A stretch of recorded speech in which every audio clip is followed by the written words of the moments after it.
Welcome to the Seminole Wars. In this podcast, we explore how the Seminole Wars came to be, how they were fought, and how they still resonate some 2 centuries later. I am your host, Patrick Swan, and our show is a production of the Seminole Wars Foundation, found online at www.seminolewars.us.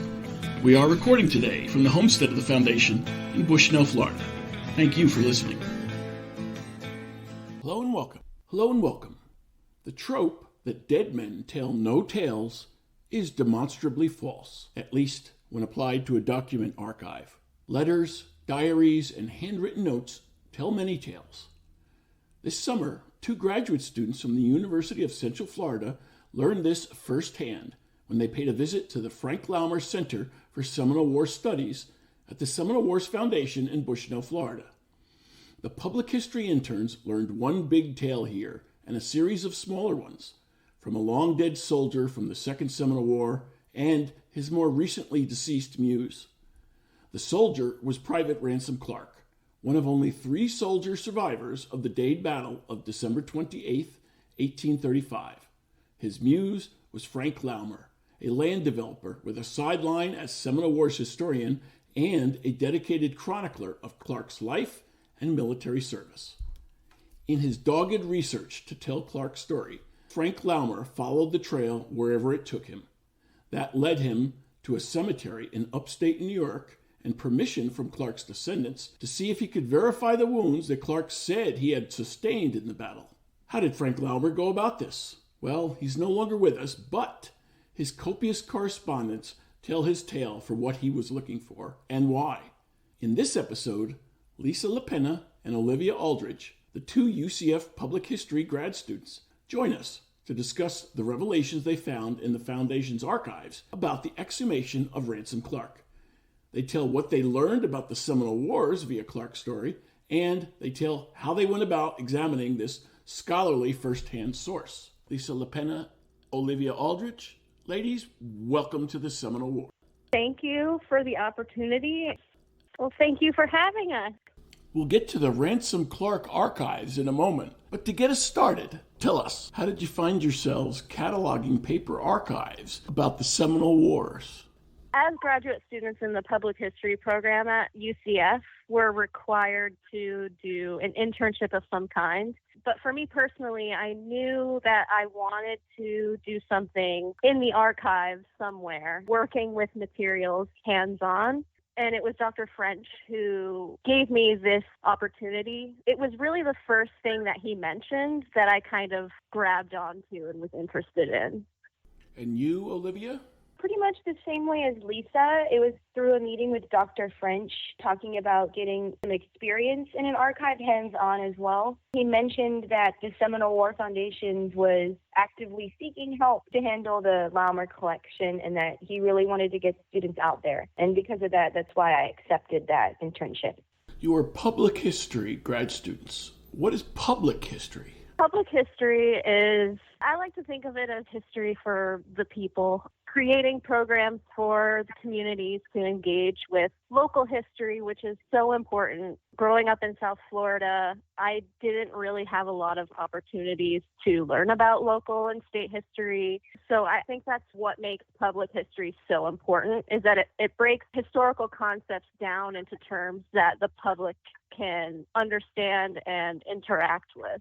For me personally, I studied art history as an undergraduate. It was never really my intention to study just plain old history. Never considered myself a historian with a capital H. I was always interested in some other element that made history feel less, I don't want to say boring, because rigid historians are going to be angry at that, but I wanted something that was more engaging with others.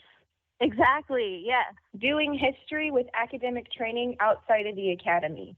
And that's a lot of archival work, reaching out to communities and their histories and making sure it's presented well. Very hands-on in the sense that you're not just in the ivory tower. You go outside of it and you reach out to the people that you are trying to engage with directly. What surprised you about what you uncovered? When it comes to really unique documents that you cannot get a hold of online or on online databases, it might be a little different, but for us, we have a lot of information we need at the palm of our hands. So to see Laumer's experiences and struggles with research as it was is probably the most worthwhile story that we got from the archive, for me at least. It's just so impressive, really. As I was looking through all of his research materials, all I could think of was, wow, I wish I was this passionate about literally anything. So for him having a day job in the land business, hard work in itself, but after long days of work, coming back to essentially clock in for another shift with all this research, wow, just the persistence of that. And it's something that he clearly loved doing. So I think that's just really inspiring. When it came to requesting research, there was a couple letters I came across where he asked for something and then the person looked up the wrong thing and sent him information on the wrong thing because his search term might not have been clear enough for them. So even though it took weeks for them to get back to him in the first place, he would just send another polite letter saying, oh, you misheard my request or misread my request. It's actually this. Never really mean about it. Laumer did keep everything, we learned, but he also reused paper. So sometimes he would print things out on paper that had other emails on the back of it that weren't really related to his research. And one of them was an email to someone he had hired to do some work for his house and how they didn't do what they promised they would do or what he paid them for. And it was a letter, an email threatening action if they didn't help or do what they said they would do. So I can see the firmness, especially in any aspect of his life, but when it came to research, he tended to stay very polite and professional, even if he wasn't getting what he needed or wanted from them. He was very pleasant in all of the correspondences that I found with other researchers, other businesses even, and he never really lost his cool, so to speak. He was always very polite, but when he would talk with the other board members or with close friends, he would still be polite, but he would just be really funny. I remember there was one email regarding the foundation was looking to order a replica of a cannon, and they were looking for the right person to do it, I guess. And they had been corresponding with this one person for a while who Frank had dubbed the Cannon Man. And they just couldn't reach an agreement for whatever reason. And I remember reading Frank said, I don't know if I'm the world's worst communicator or if this guy is just strangely obtuse, which is just so funny and eloquent. Even then, he was still more or less polite. Oh, yeah, always be nice. That's my motto with everything. You don't ever know what people are going through, especially when they're working. So always being polite, having some sense of decorum when reaching out to other researchers or libraries or anything like that. Just always good to be professional and polite, even if your search ends up as a dead end. And it's very easy to get frustrated in the research process, but it's just so important to not let your frustrations out on other people who are just trying to help in whatever way they can. He had a lot of printed out email correspondence, email threads. I think a bulk of the files was those printed emails, the ones that we went through. There was also genealogical records and duplicates of those records, like family trees that he or other researchers had created of the soldiers he was researching. There were photos of the Ransom Clark exhumation. He also kept envelopes and the receipts for the envelopes of items he sent off to people or things people sent to him. He'd keep those envelopes as well. I found a lot of things I wasn't expecting at first. Especially, there were a couple folders that had just a wealth of information about battle reenactments and replica artillery and so many different businesses or individuals even that have entered this business of replica artillery or weaponry. So there was a huge file full of different catalogs for different businesses and things for uniforms, and also folders about the weather conditions. He reached out to so many people. It's almost hard to wrap my head around. Just anything that you can imagine about that day or anything. There are just so many examples. He thought of everything. Yeah. Certainly it was a daunting challenge for you. How did the UCF archivists help you out? Lisa had reached out to the UCF Archives to see if there were any people we could meet with to talk about the task at hand, because I would say about 3 weeks in, we were still pretty at a loss as to what to start on or how to go about cataloging the document. We met with Mary Rubin and Adam Hunt at UCF Archives over a Zoom call, where we were able to ask them all of our questions we had regarding the collection, how we should handle it, the problems we were running into. And through talking with them, they recommended that we just make a basic inventory, and that's where we should start, and that future interns can build upon that and begin reorganizing if they need to, moving files into better archival housings, or tackling the back room of the archive, because there's a room there that is filled with stuff that hasn't really been put into a spot yet. Once we met with them and we got the inventory idea going, we were able to start moving really quickly and cataloging the documents. And I think that's one of the best things about that meeting with Mary and Adam was that they reassured us that it's going to be okay. They knew how long this process can be of taking an inventory of a collection. And so they just reassured us that we were on the right track. They gave us the confidence to continue with the project in the direction that we were going. So you've looked at a lot of files. What was the most unusual among the bunch, and why? Definitely the Ransom Clark. Yeah. Exhumation. The exhumation folder with the photos. That was the coolest folder we came across. It's the story that I've taken away from the archives.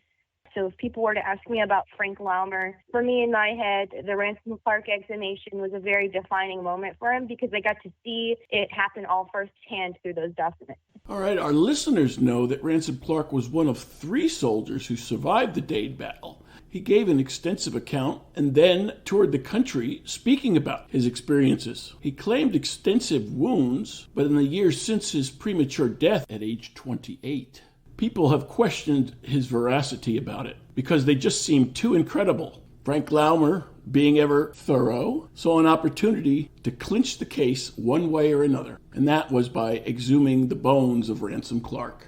Ransom Clark claimed to have sustained injuries to his head, shoulder, lung, and pelvis, maybe? Yes, and he had to fumble his way next town. Which is like 50 miles, I think. Digging up Ransom Clark's bones was not universally accepted in the community. It was definitely controversial. All respect to Laumer, but I think it is still very controversial. The one thing that crossed through my mind as I was looking at the document and the photographs is just because you can doesn't mean that you should. Yeah, so I think that there's definitely some contention there, especially with the handling of human remains and the remains of an American soldier, really. So there's definitely a lot there to analyze still. Whether you think it was ethical or not, it was still a major thing that happened. And we have these photographs. They're beautiful photographs. I can't talk enough about how stunning some of the images are, but it's definitely a little dicey. I also wonder that's such a drastic step to exhume a body. But I wonder, is it really necessary or important to know if Ransom Clark did embellish his story a little bit? To each their own, right? Just because I don't think something is important like that doesn't mean that it's not. It's just my hot take. This happened in 1977, right? So back then, it was before my time, so I don't know what technologies they had available to do a less invasive study of that. But I would like to think now there's probably some kind of scans they can do. Frank Laumer clipped the articles that were condemning the exhumation, and then he clipped the articles where he responded.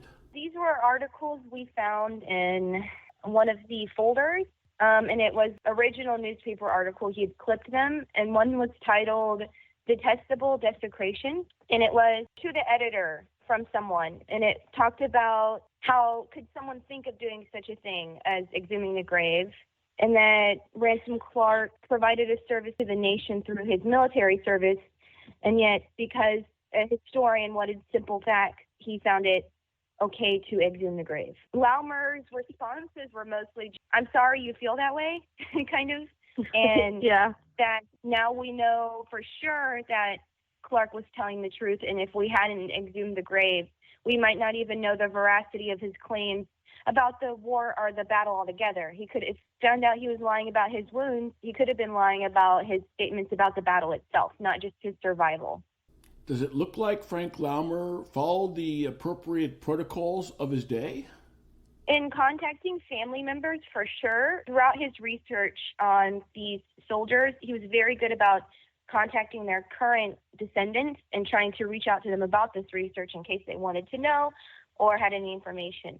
As in terms of going about the excavation physically, I don't know enough about the processes of exhumation to make that statement, but we did see the photos. A lot of the bones were handled barehanded, placed in buckets, and then brought up from the grave to someone else who took them to the makeshift mortuary Laumer had established in someone's garage, which was a sawhorse with pieces of plywood on top. I read about current procedures for exhumation, and that involves all of the human remains being placed in a new coffin and casket to be sealed and identified later. The area of exhumation must be disinfected. There should be archaeological supervision, stuff like that. That's current. I don't know enough about what it was like during the time that Laumer did it. This was 1977, and it could have been completely different. Yeah, I definitely can see how there would be public pushback on that, and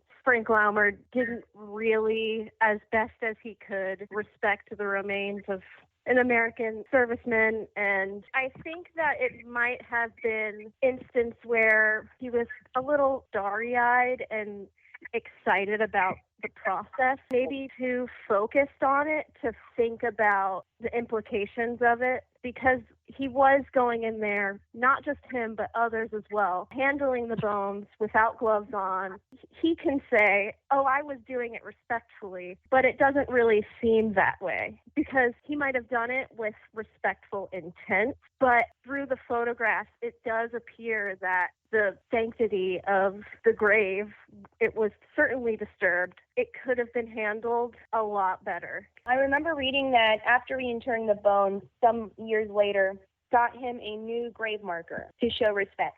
The they was Frank Laumer. He wrote to the Veterans Administration and asked them to install a brand new VA standard headstone. He then approached Ransom Clark's descendants and asked them if he could purchase the old headstone. They consented, and he promptly donated that to the Tampa Bay History Center, where it's on display today, telling part of Ransom Clark's story.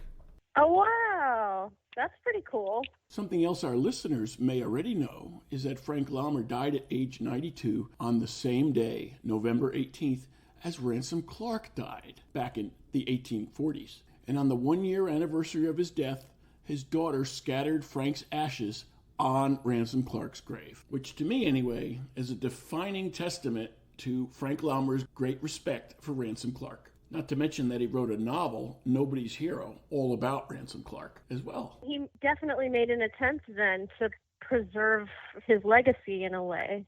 In exhuming the grave, his actions and the process of it could have been better, but he absolutely did it out of respect. Even if it was not to just dispel the rumors that Clark was lying, it was also to verify some really important facts about the Dade massacre. And in that endeavor, he was respectful. It was just the process of great exhumation.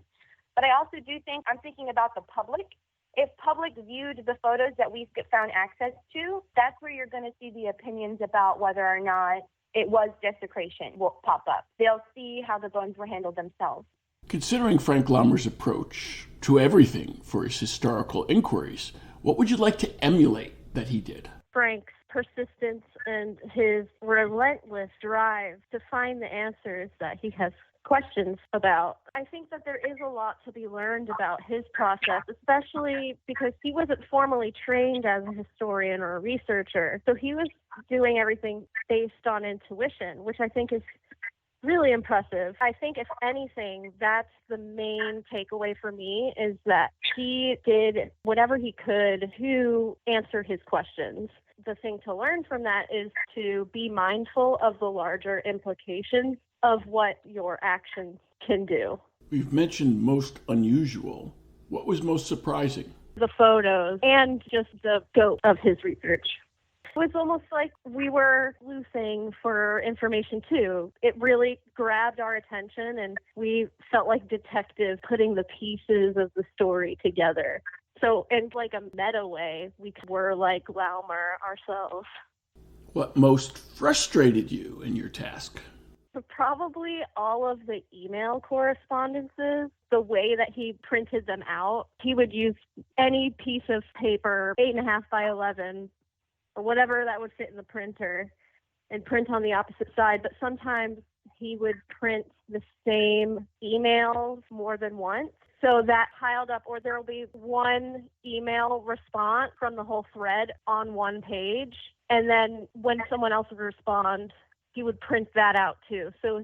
So much like pamphlets of just email correspondences. And I think that's really the only frustrating thing, is just the amount of duplicates or seemingly arbitrary information. But that's not really up to us to decide if it's arbitrary or not, because someone, I think, will find value in it in some way. I was just going to say, when it comes to the staples, and there were also paper clips on items, things that are going to be kept for a while, they don't need those items. The paper clips or the staples, they should be removed as soon as possible to prevent further damage. But It is interesting to see how quickly they wore down, because I remember emails that were stapled together that are only from like 2018, so not too far back, that the staple is already rusted.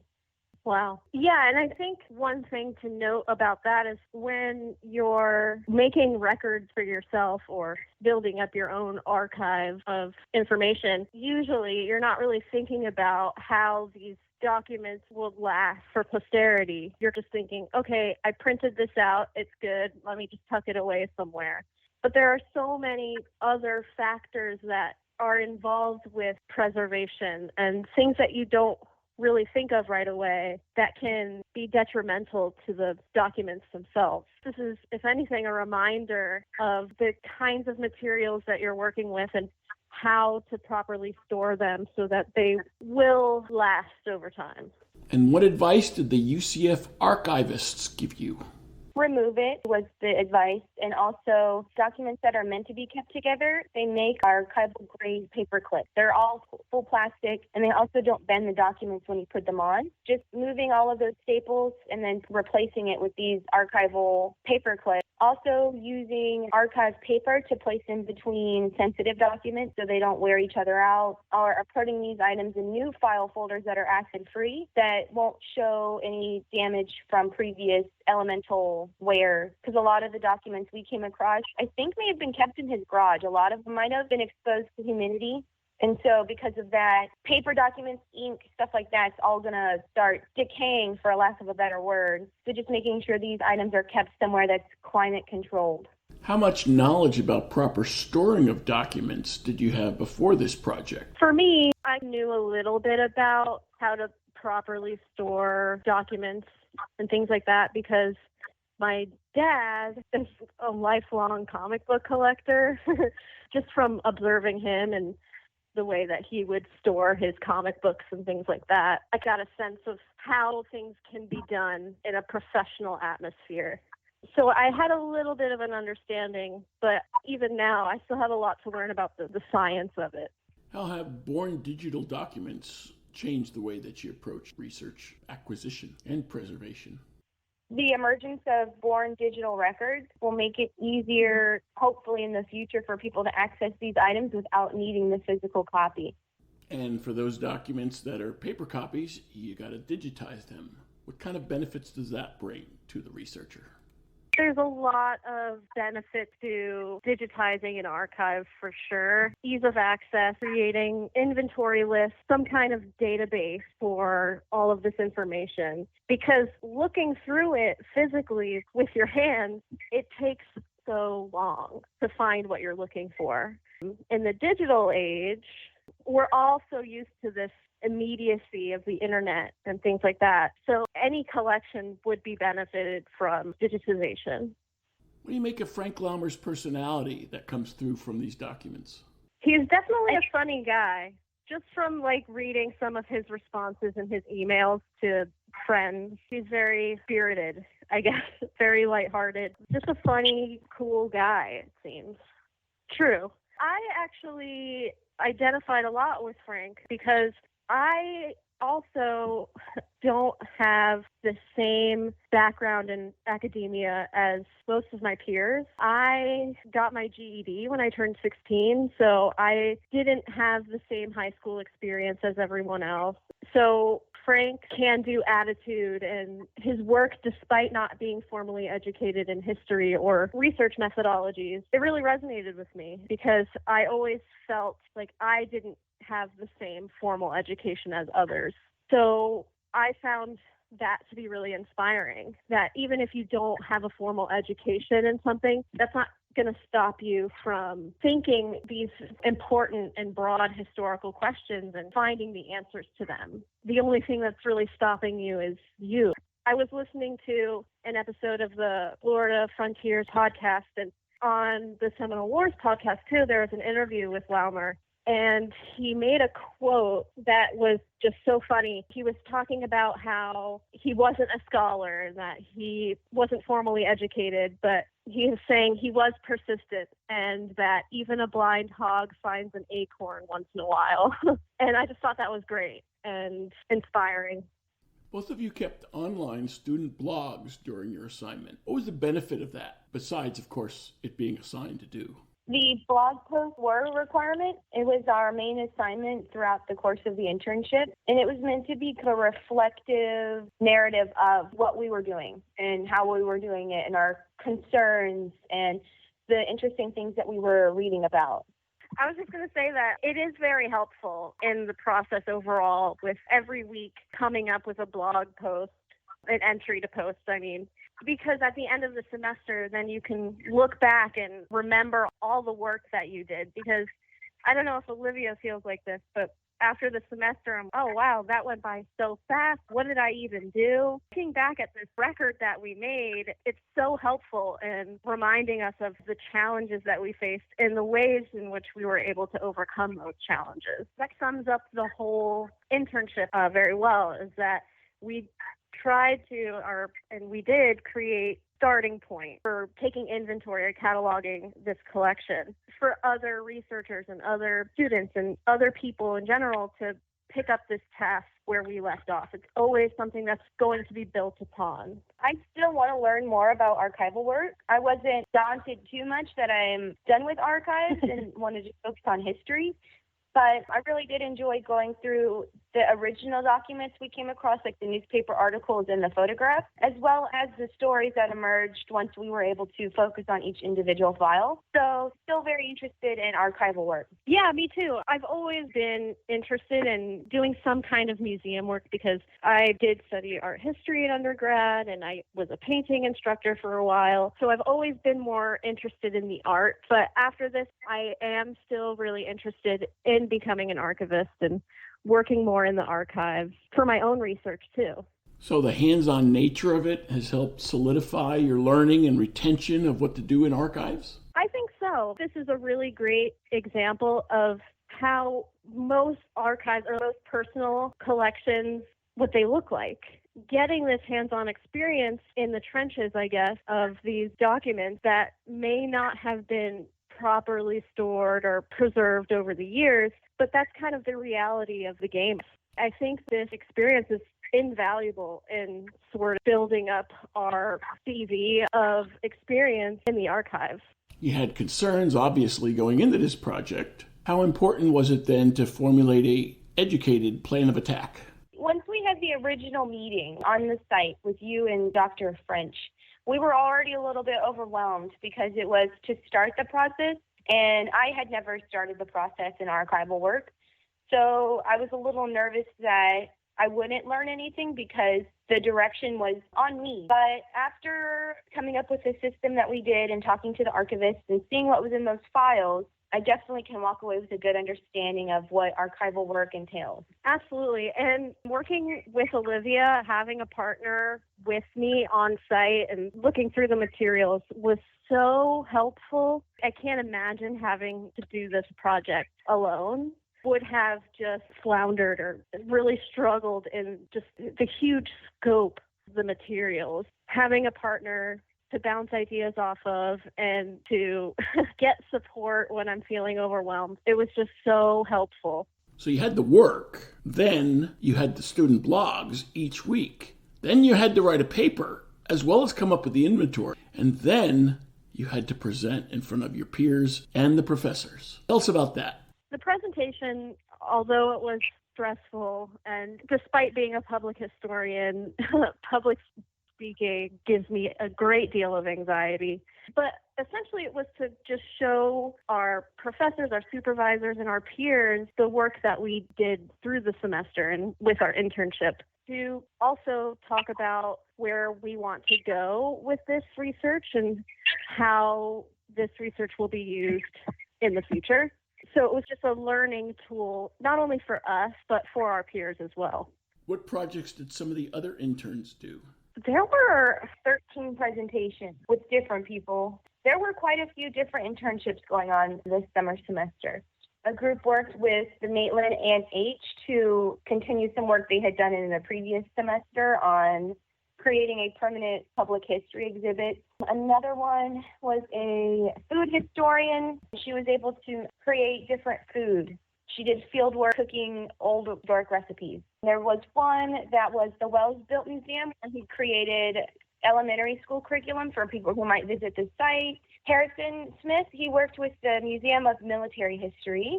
He created a really cool exhibit. He actually got invited to be on their board of directors after his work there. It seems to me that all of us really had engaging and worthwhile and informative experiences in our respective institutions. I was really interested in the Wells Built Museum and making curriculum because I work in an elementary school as a media specialist, so that would have been really on par, but it's something to look forward to in the future. The OSD project and the field work with that was super cool to look at. So there's always a lot of good opportunities at the UCF internship. It just was so exciting to see all of the possibilities that our field has for us. There are so many different opportunities and places to work within this discipline. And I think it was just really awesome to see so many examples of that. It made me really excited for all the other students involved. It was just a fantastic experience for all of us to get out of the university and into the real world, I guess you could say. It was very easy for us to feel a little defeated by the task, just how monumental it was. We did have a great plan to get through both filing cabinets, but as we started looking through the materials and really seeing how rich this collection was, and to do good work, it's not about the quantity, but the quality of it. And I think that's the one thing that we definitely struggled with it at first, but we came to accept it because we want to do good work that will last and be useful for other researchers. It was conflicting with being disappointed that we couldn't get through more because there is still so much that we didn't even get to look at. But really doing our best with the materials that we did have We were definitely worried that we were a few weeks in without a solid plan just because we were overwhelmed. And we wanted to create at least a good inventory document that could act as a finding aid. That way future interns could build on it. So once we were able to do that, and Lisa made that cataloging system for us, we were able to calm down and be like, okay, so now we can start with the documents. But future interns are going to be able to just get going once they get here. Yeah, definitely. And I think that's so important, too. It's because we did come into the project with big goals. We were especially interested in digitization and figuring out how the process to actually digitize a document. We were disappointed that we couldn't do that, but being realistic about our abilities and what we can handle in terms of the amount of documents, it's definitely an important part of the learning process. And that goes for anything, right? You have a certain idea of how something will go in your head. And then when you get to it, you get to the hands-on part of it, you're like, wait a second, this is a lot more than I thought. And so adapting to your predicament, I guess, is a super valuable tool. While it was disappointing for us not to get to everything that we wanted, it was a valuable learning exercise in how to plan effectively and to understand what you can handle, what your capabilities are within a certain time frame. Well, for me, I'm actually interested in doing another internship in the archives somewhere, mostly with digitization. So I'm definitely still interested in doing some hands-on work in the future, not sure when. I think that this experience has definitely informed my decisions on the path that I want to take as a historian, as a budding archivist. I also am interested in pursuing another internship in the archives in the future. With the taste we got here at the Seminole War Foundation, I definitely am interested in also digitization. I know we were both really excited about that, as well as born digital archiving. I'm interested in that as well, especially after seeing all of these emails that were printed out and how we can better deal with born digital records. And what would you like to do with the knowledge that you've acquired from going through these archives?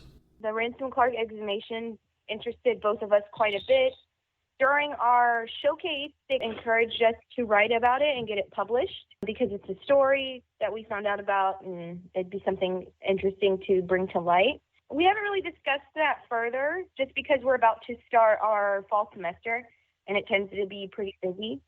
But it's definitely research that we are interested in, or even future interns there could pick up on that because that is a very interesting subject to write about and get out there.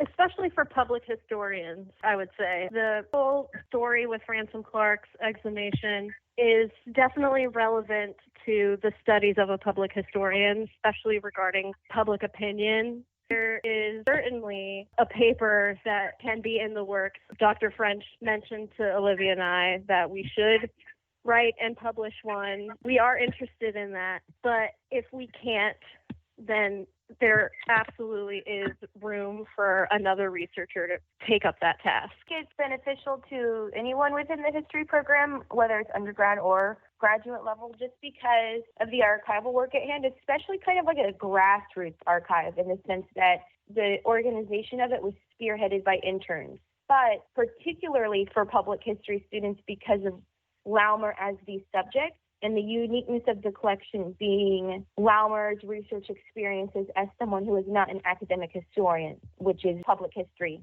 Also, I think that Olivia was spot on with that.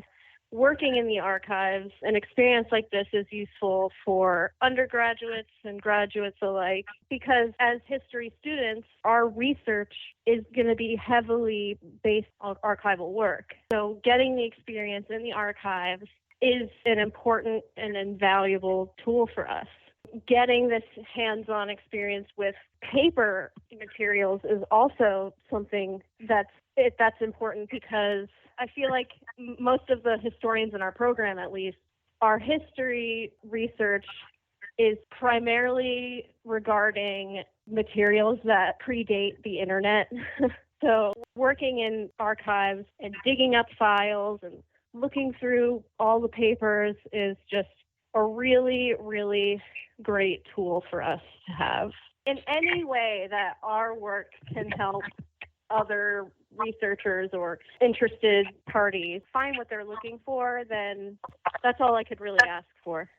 A note to our listeners, anyone who'd like to get practical experience in organizing an archives, as Lisa and Olivia have described, please send me an email, semwarstrategy@gmail.com. This goes as well for anyone who wants to do research in the Frank Laumer Center for Seminole Wars Studies in Bushnell. As we conclude, I'll reverse the order. Olivia Aldrich, Lisa LaPena, thanks for joining us for the Seminole Wars. And thanks for your great, good work in our archives. I will take these experiences with me throughout my career. Absolutely. It's been a very worthwhile experience. It's the most amazing that we got to handle a public historian's collection and see how the process of research has changed. And that's a really unique point of view that we might not have gone at different archives, different internships. All right. Sounds good. Thank you so much. Thank you.